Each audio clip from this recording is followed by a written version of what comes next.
Karl Gustav Jungning shunday bir gapi bor.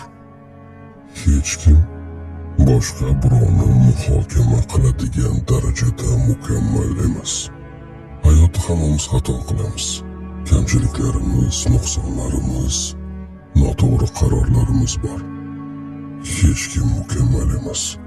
Chunki mukammallik inson tabiatiga ziddir. Ammo ba'zilar o'zlarini benuqson deb bilib, boshqalarni muhokama qilishdan tortinmaydi. O'z kamchiliklarini, xatolarini, nuqsonlarini ko'rmaslikka oladi, unutadi. Lekin gap boshqalarga kelganda eng keskin tanqidlarni qilishdan qaytmaydi. Holbuki inson boshqalarni muhokama qilishdan avval o'z xatolarini tan ola bilishi, kamchiliklarini qabul qilishi kerak.